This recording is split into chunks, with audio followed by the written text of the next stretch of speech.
Greetings, ATM fam. Today I'm going to provide some updates on 3 cases that I've already done videos on. Just want to remind you, if you want to see the case in its entirety in a little more detail, then go to the video that pertains to this particular missing person, and you'll see lots of pictures and lots of case info there. This is an update on Myra Rena Lewis. This is an article on darkhorsepressnow.com, written by Therese Appel and published on February 20th, 2025. The title of this article is Sheriff Tucker on Myra Lewis Case. Quote, "No doubt in my mind," unquote, "who knows what happened."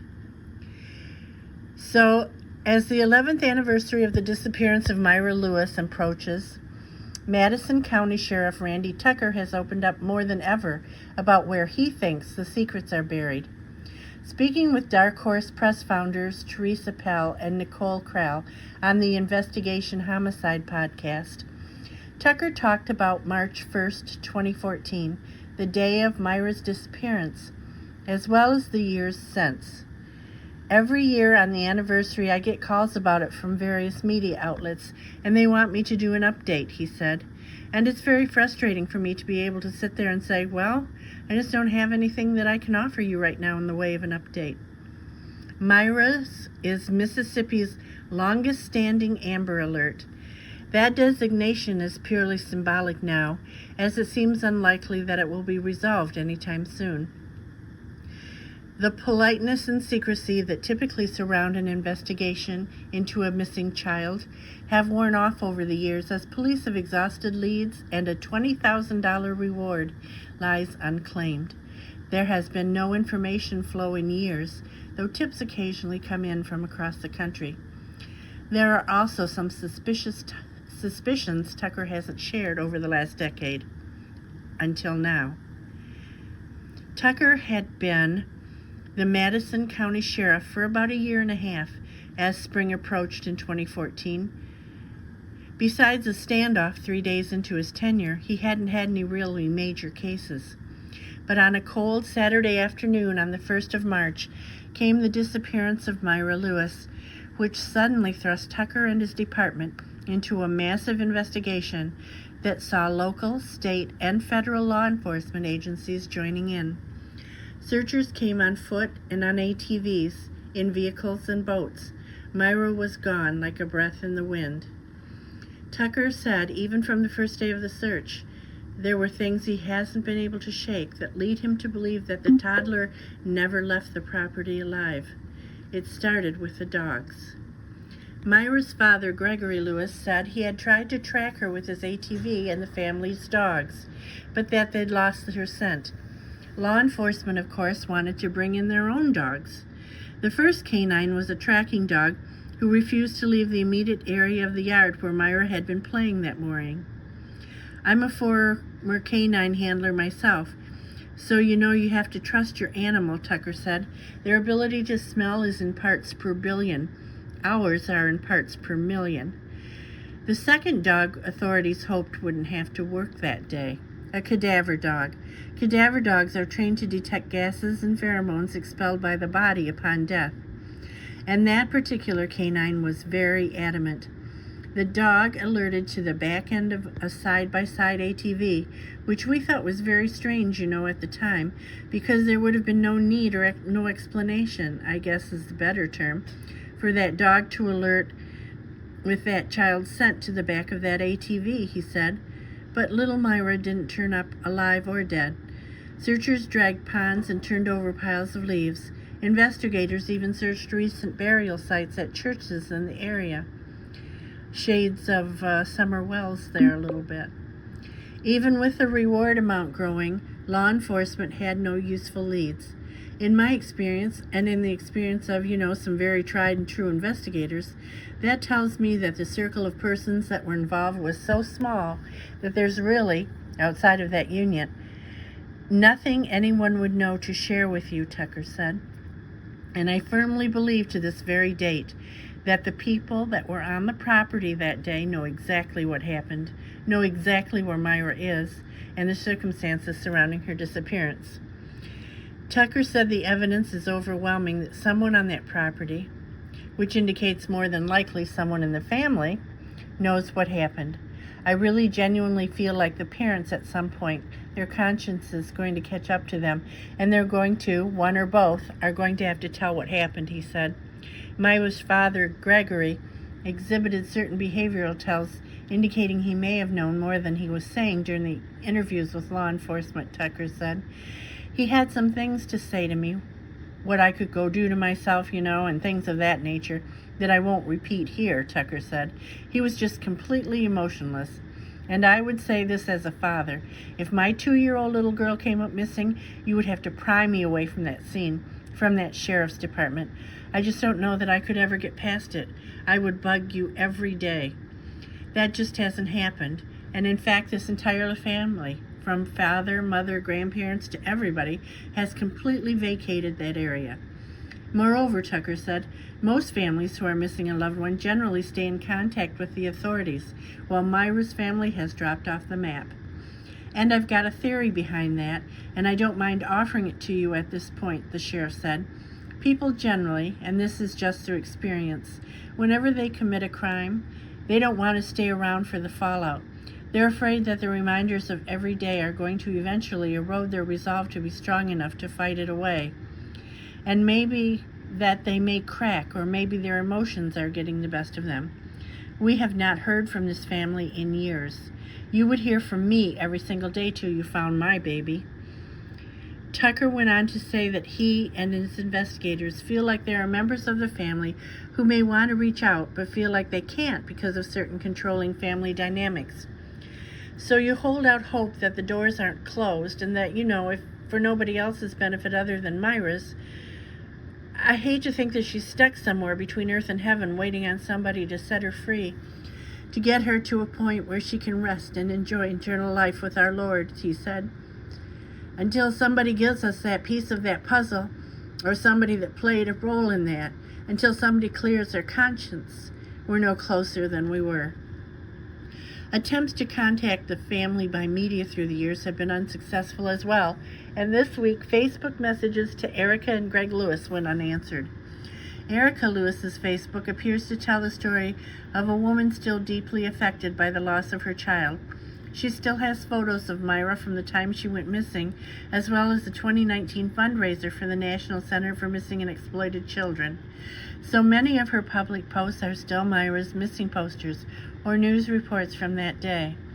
Most haunting are the original photos of the cropped pictures the public has seen so many times of Myra. One shows her in a grocery cart with an older child, another next to a baby in a carrier, both depicting a happy, proud, present, and alive sister. On November 30th, 2017, post commemorates what would have been Myra's 5th birthday.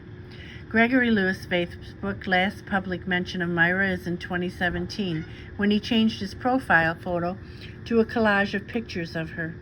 Otherwise, most of his posts are private, and his page primarily shows birthday wishes from friends each year and some games he played online. Having beaten around the bush seemingly long enough, Tucker appealed to Myra's mother, Erica. I would beg Erica. I have no doubt in my mind that Erica knows what happened, and I could sit down and look her in the eye, and I would beg her to help me, he said. There was a time when I really thought that Erica wanted to do the right thing. I really thought that in my discussions with her that she was this close, but I think Greg had such a stranglehold on her and the other children involved. I believe he was the intimidating factor. Greg Lewis, Tucker said, is an intelligent man. The sheriff described him as shrewd and able to manipulate a conversation down along multiple tangents so that it's hard to follow. He's also able to dissect what investigators say and control the conversation, Tucker said. But what the lawman said really sits with him is the father's apparent lack of interest in the investigation. I can't tell you how callous this guy is. Whenever we got the initial call and responded, when I walked in that house, He was sitting on the couch in what we call a wife beater, a tank top undershirt, playing a video game, Tucker said. My assertion here tonight is that the people that were in that house, those children, Greg, Erica, and quite possibly the grandparents, know what happened, but I'm not sure anybody outside that circle has any idea of what happened. Making the case even more mysterious is that there were reports from school employees that Myra was not at school the Friday before she went missing on a Saturday. There were some statements made that possibly a day or so before Myra was reported missing, that she wasn't at school and didn't ride the bus, where the parents said she did, Tucker said. And there were a lot of misstatements made by both parents as to whether or not Myra was with the mother and grandmother at different locations throughout town, and which days, and what she was wearing on those days, as compared to what she was wearing the day she was actually reported missing. I mean, there are numerous finite details that simply do not add up. To this day, Tucker said, the case is open and an active investigation. After 11 years, many such cases would be considered cold, but not Myra's. Not for the smiling baby in pink, who sticks in the hearts of first responders who worked her scene more than a decade ago. This case, the sheriff said, will be open as long as he has anything to say about it. Tucker said that it's possible there are people who know things they don't know they know. Someone who saw Myra or her family members in the days surrounding her disappearance could be holding a tiny piece of evidence that could help unravel the case. And there's still that money.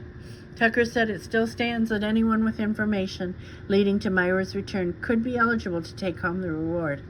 There will come a day, you know, God willing. There will come a day that I'll get the piece that I need, and I'll get to put handcuffs on somebody, and Myra will be set free, Tucker said. Again, this article was from February 20th, 2025. Information on where you can, who you can call if you have any information on Myra Lewis's disappearance will be down in the description box below. Okay, now we're going to move on to the case of Gretchen Eva Fleming. This is an article on MSN.com. 3 years later, Gretchen Fleming's disappearance remains an active investigation. This is a story by Chase Campbell, and it was posted just 16 hours ago. So, on December 4th or 5th, 2025. And I'm recording this on the 5th of December, so 16 hours prior to this recording. The date line is Parkersburg, West Virginia, courtesy of WTAP. 3 years have passed since Gretchen Fleming disappeared from downtown Parkersburg, and her family continues to face compounding tragedies, while police say the investigation remains active. 27-year-old Fleming was last seen in the early morning hours of December 4th, 2022, so yesterday was the anniversary of her disappearance, leaving what was then called the My Way Lounge in downtown Parkersburg. The Fleming family has endured additional losses since Gretchen's disappearance.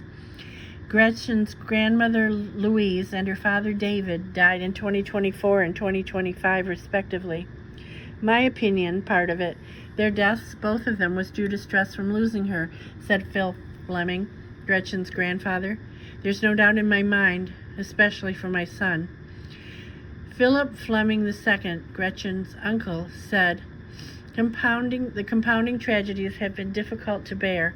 It was hard enough with Gretchen getting abducted, but then to lose your mom and brother on top of that, it's just been a really very difficult time in our lives, really, he said.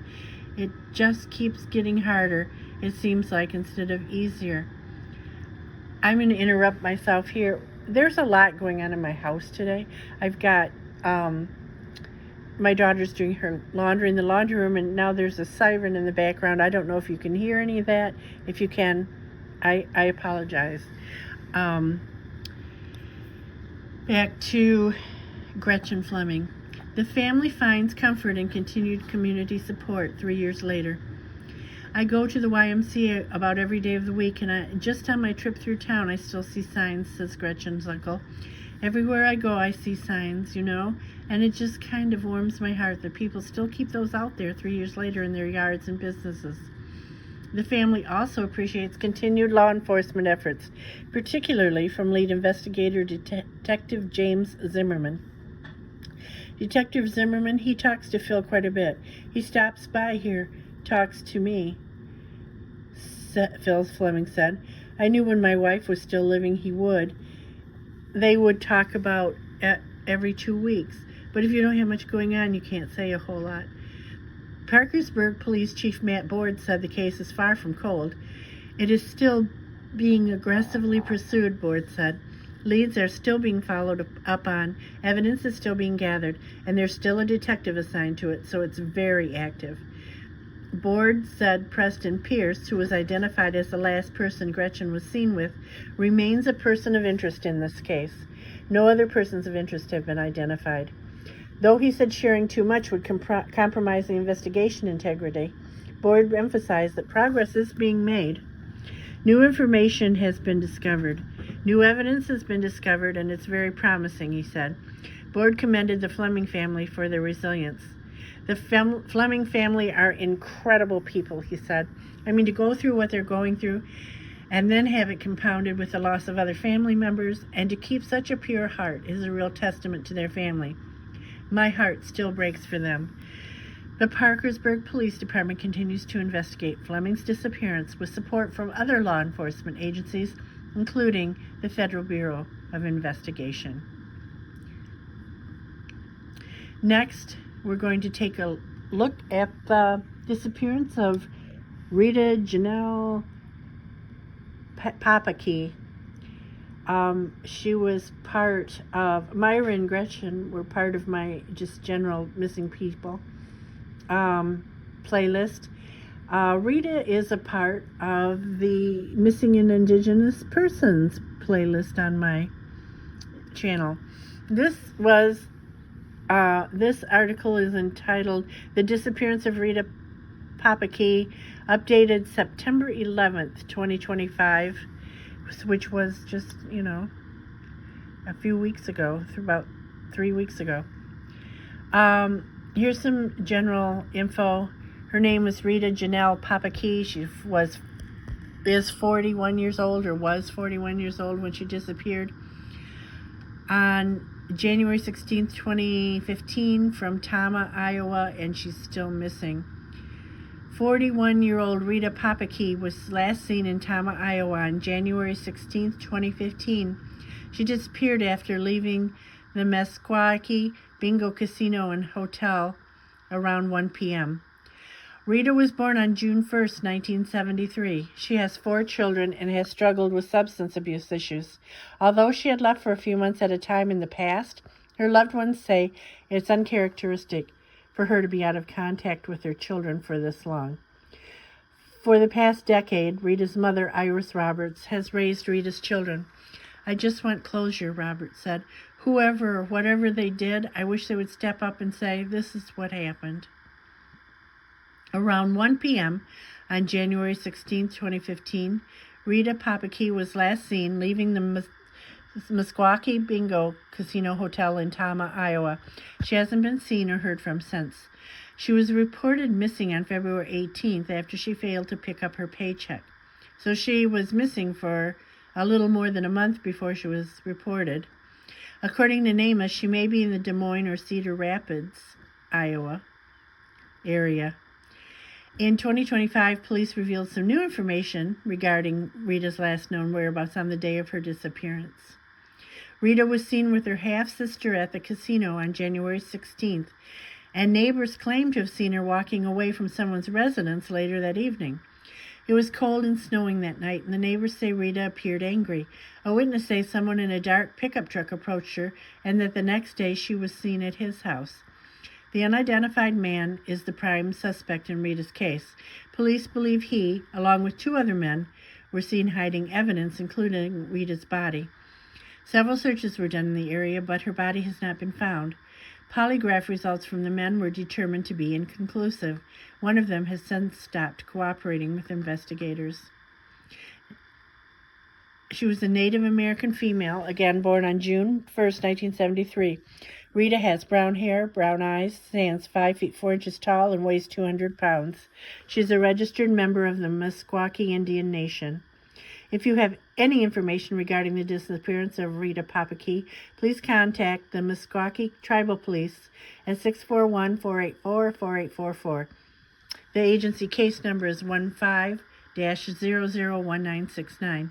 There's a $100,000 reward for anyone who can give authorities information leading to Rita's location.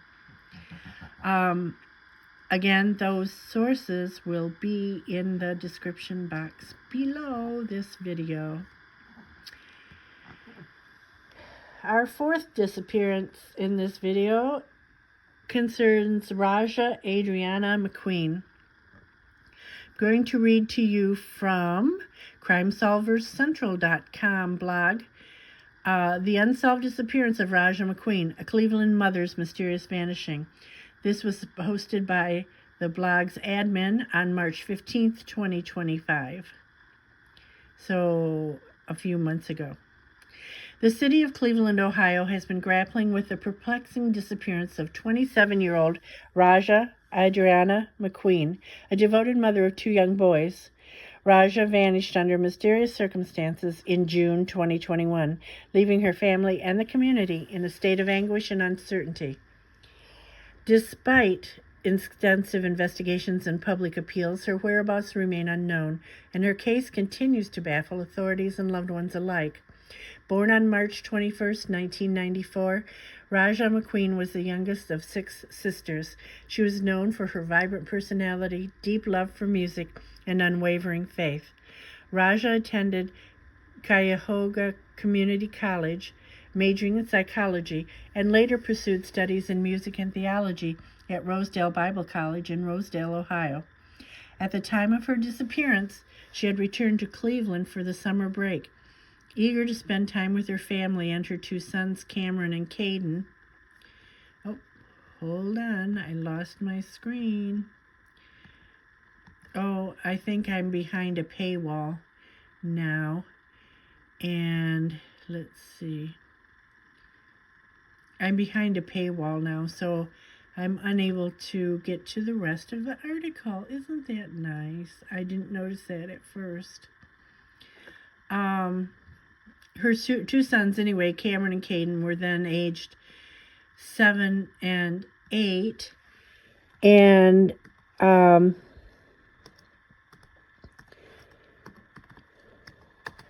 trying to find maybe a little bit more background info here just to round this out. This is from a 2025 article from Cleveland19.com. It's a news station in Cleveland.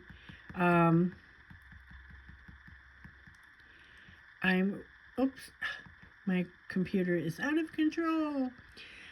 19 Investigates. This was published on June 25th, 2025, and updated on June 26th, 2025. 19 Investigates has uncovered new developments in the mysterious disappearance of a Cleveland mother who went missing 4 years ago. Rajah McQueen was last seen on June 26, 2021, in the area of East 131st and Harvard Avenue. Surveillance video shows McQueen in her silver 2018 Nissan Sentra around 7:30 a.m. on the day she vanished. Pictures of her and the car are on my complete dedicated video on my channel. 4 hours later, city surveillance cameras captured McQueen's car with 2 new bullet holes in the roof and rear passenger door. The hubcaps and license plate had also been removed, and McQueen and her car were never seen again. 19 News investigator Sarah Goldenberg has now confirmed this missing persons case has sadly turned into a death investigation. This week, Cleveland Division of Police Detective Kevin Callahan and Special Agent Andrew Burke with the FBI Cleveland Division gave us a major update as they get closer to solving this case. I think we're closer today than we ever have been. I firmly believe we will get this case to a resolution, said Burke. Since we last talked to you, we are now comfortable in saying that Rajah's boyfriend, who is Stan Williams, is our person of interest in this case, as well as his brother, who is Sloan Mitchell, said Callahan. They are somebody that we have talked to, but they are somebody we can say with confidence that they are certainly persons of interest in this case. No one has been charged in connection with McQueen's disappearance, but investigators believe Stan Williams knows what happened to her. Callahan said it was Williams who was caught on camera driving McQueen's car. That is the boyfriend. Yeah, there's no question in regards to that, he said. And when that car was driving away, that's when it was being followed by another car, being driven by Stan's brother, Sloan. In that car with Sloan was another unidentified person that we are really pleading to try to identify. So what happened to McQueen after the video ends? Detective Callahan said Williams told them he dropped her off at a gas station in the Broadway and Union area, but investigators are unsure whether that is true. Callahan, who works with CPD's Missing Persons Unit, said they do not believe McQueen is still alive.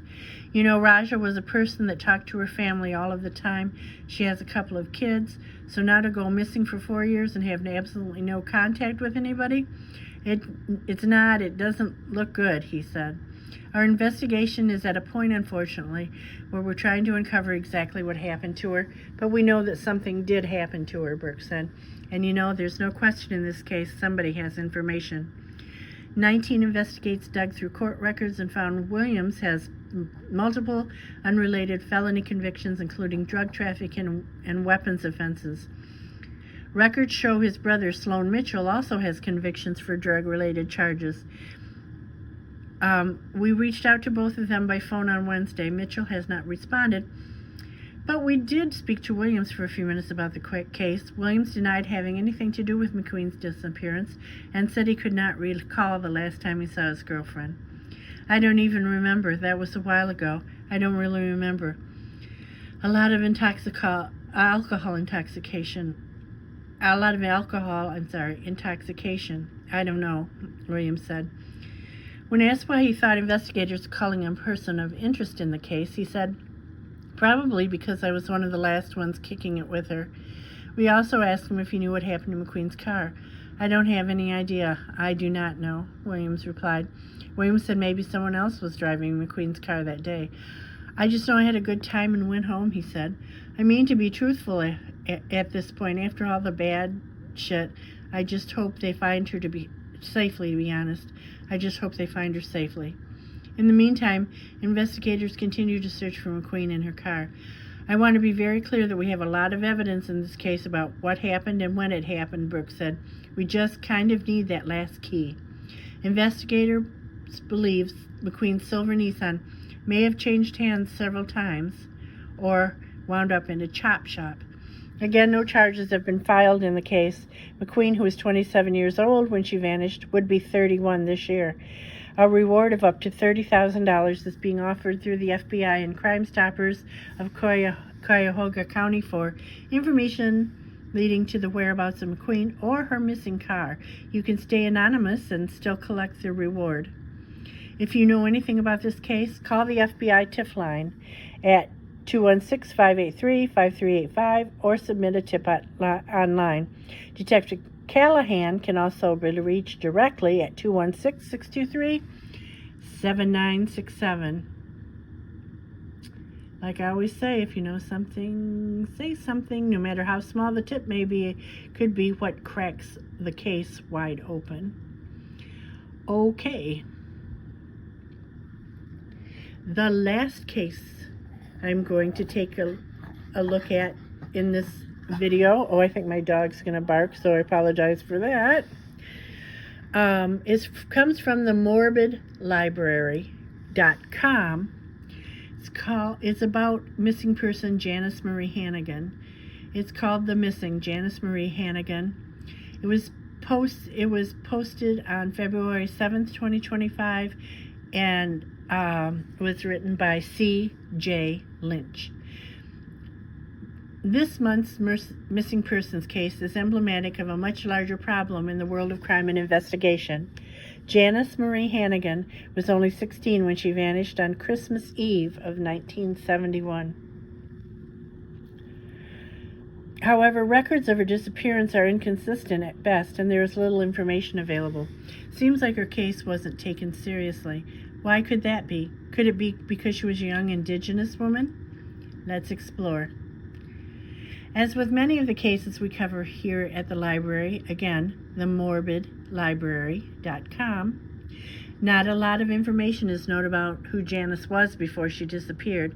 We know that she was born on March 23, 1955. She was a member of the Yakama Nation. At the time of her disappearance, her parents were separated and she was living with her father in Hara, Washington, while the rest of her siblings lived with her mother. Janice is the oldest of 7 children. She was a sophomore at White Swan High School and enjoyed doing beadwork, cooking, and watching football in her spare time. According to missing persons reports, Janice stood at about 5 feet tall and weighed around 100 to 105 pounds at the time of her disappearance. She has a mole on her chin. Strangely, reports note that her ears may be pierced. She has brown eyes and dark hair that she wore long at the time she was last seen. On December 21, 1974, 16-year-old Janice Marie Hannigan was admitted to a hospital in Yakima County, Washington. The exact hospital is not known, and no records have survived to date. It is known, however, that Janice had bruises on her head and chest. The cause of her injuries is also unknown, though they had to be relatively serious, as she was held at the hospital for treatment until December 24, 1974, when she was deemed healthy enough to be discharged. No sources list if she left the hospital alone or with someone escorting her. There appears to not even be a record of what she was wearing that day. Janice left the hospital and has not been seen since. Unfortunately, there doesn't seem to be any information online about investigation into Janice's disappearance. She was obviously reported missing, and the Yakima Sheriff's Office does have her listed on NamUs with comparisons, meaning she is actively being compared to unidentified decedents, which, little side note here, we commonly refer to as Jane Does. She's being actively compared to Jane Does, unidentified female decedents. Beyond that, the only thing I can find is that Janice's younger sister has been advocating for movement on her case, as in the time since her disappearance, Janice's parents have both sadly passed. Cases like these are so difficult to try and think of what happened. There are just so many unknowns and so many variables. I think it would be irresponsible to just throw a ton of sensationalist ideas at the way for the sake of trying to satisfy some sort of what if. So let's consider what we do know. Janice had just been released from the hospital after sustaining some sort of injuries to her head. She was living away from most of her family, and she was a young woman of color. Looking at those factors, a few theories surfaced for me. Now again, this is the writer of the blog. First, I think it may be possible that Janice was not ready to be released from the hospital. Another little side note. I have a tendency to subscribe to that theory. If she had serious chest and head injuries, and she was serious enough to be hospitalized over many days, I wonder, seriously, without pointing fingers, this is just a theory I have, was she released because she couldn't pay her hospital bill? That happens. And going back to the blog, and that her condition was worse than originally thought. That too, and this is another sidebar for me. I come from the medical profession, so I have a lot of thoughts on this particular case. I remember when I posted the original video on my channel about this. It's possible that they missed a brain bleed or something that she could have had, that so that her condition was worse than originally thought, and they did release her because they thought she was well enough to go someplace. Anyway, back to the blog. It's not exactly unheard of for women of color to not get excellent medical care. After all, if she had a head injury, she could have been or become disoriented and lost her way, wandering off and succumbing to the elements. Looking at a map of the area, despite not knowing which hospital Janice went to, there is a lot of undeveloped land between Hara, Wapato, and Yakima. Secondly, I think the fact that Janice had those bruises could possibly be the key here. Getting bruises around the head and chest is something that typically happens when you get assaulted or into a fight. Otherwise, there would be bruises on the arms or the torso as well. I think it is absolutely possible that Janice had been assaulted by someone prior to being admitted to the hospital, and that she had an altercation with that person after being released. Again, sidebar here from me, I have also considered that. Back to the article. This, however, is based on nothing more than placement of the bruises, as no coverage of this case mentions the cause of her injuries. I'm going to go back to something this article mentioned earlier. There are no patient records, patient files, doctors that know of being on her case to talk to consult, to read through, to do anything. There's nothing left at the hospital of her admission, her treatment, what doctors she had, and why she was released. Nothing. And that puzzles the heck out of me to no end. I hate to say that, what about cameras? Anything. Back to the article. Lastly, I think there's always a possibility that Janice tried to hitchhike or was offered a ride home by someone. I can't speculate on whether she knew this individual or not, but hitchhiking was far more common in 1971. Being a teenager in the 70s myself, I never ever hitchhiked, but they're absolutely correct. In the 1970s, it was not uncommon to drive down the expressway or drive down a road and see in various places half a dozen young folks, especially, trying to thumb a ride. And looking at maps of Washington, hospitals were far afield of where Janice was living with her father. Hitching a ride may have just made sense to her. Again, speculation. I mean, maybe that's how she got to the hospital. This is me again. Maybe that's how she got to the hospital to begin with, was she knew she was hurt or whatever, and she hitched a ride to the hospital. And then she was just hitching a ride back home because there wasn't anybody to come and get her. If you or anyone you know has any information regarding the disappearance of Janice Marie Hannigan, contact the proper authorities. The Yakima County Sheriff's Office currently, I can't speak today, has jurisdiction over her case. They can be reached at 509-574-2500 in reference to case number 17C00300, and Janice's nameless case number is MP30849. Okay, well, thanks for tuning in. Thanks for your patience while I try to update you on all of these cases.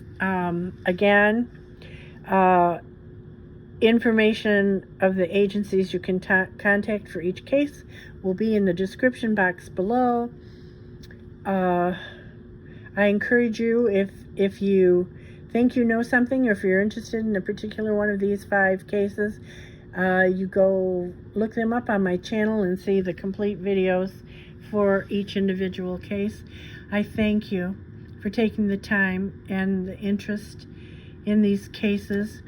If you know something, say something. I always say that. And if you like this video, please subscribe, leave me a thumbs up, and most importantly, share this on your social media. And if you'd like to make a comment in the comment section below, please feel free to do so, whether it's a positive comment or a negative comment. The only thing I ask is that you please be respectful. once more, I'd like to thank you for joining me today, and I hope you have a good day ahead of you. And until next time, bye.